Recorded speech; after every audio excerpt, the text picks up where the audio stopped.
Kabajamoo fi jaalatamtoota Abbaa Appus akkam jirtu nagaa keessanii? Egaan irraa qophii addaa qophii bareedduu kan isinitti toltu tokko qabannee isiniif dhiyaanneerra. Egaa qophichi barumsaaf illee kan baay'ee isin fayyadudha. Maatii hojjechuudhaaf kan isin gargaaru jechuudha. Egaa gara qophii keenyaatti ce'uun dura asumarraan chaanaalii keenya chaanaalii Abbaa Appus jettu kana kunoo asin seenuudhaan asuma kunoo search bar mallattoo iddoo search gootanitti Abbaa Appus jettanii bifa kana yoo barreessitanii argachuu dandeessu jechuudha. Daataa bane sababa hin jirreef kunoo ammallee hin banu jechuudha. Egaa kunoo profaayiliin keenya kana irra jiru kunoo kanumadha. Abbaa Appus kunoo profaayilii kanatti jijjiirreera. Android check Abbuu kan jedhudha jechuudha. Egaa chaanaalii keenya kana subscribe akka nuuf gootan kabajaan isin gaafanna. Subscribe gootan eeggoo kaatan immoo Abbuu subscribe si godheera jechuudhaan comment jalatti akka nu barreessitan kabajaan isin gaafanna. Egaa gara qophii keenyaatti yoo cennu kunoo akkuma isin argitan kana footoo maatis kan jettu kana filafitii mala kan jirtu bifa X taatee mallattoo qayiidhaan kan jirtu kana bantu. Egaa wantoota barbaadan hundayyuu maatis kan ta'e hojjechuu dandeessu jechuudha.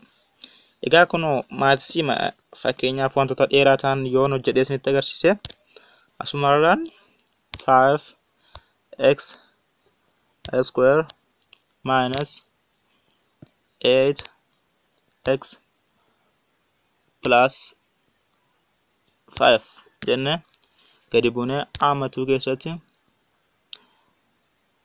x minus 2 inni edda cufne booddee ammas banne x square minus x plus 1 edda jenne booddee kunoo deebisa haala kanaan nuuf fidee jira.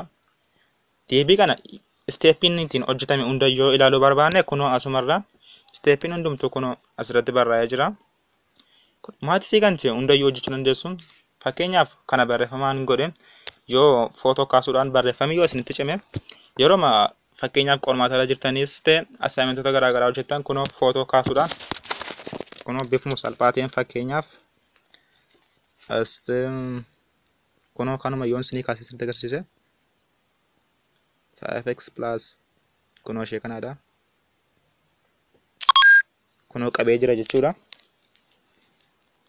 Egaa kunoo deebisaa akkuma argitan kana kunoo step isaa waliin isiniif kaa'ee jira.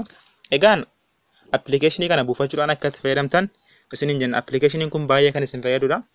Play Store irraa argachuu dandeessu. Play Store irraa yoo dhabdan illee karaa chaanaalii keenyaa keessaan nu barreessaa isiniif dhoobuu dandeenya isiniin jenna. Egaan hordoftoota keenya qophii keenya xumureerra.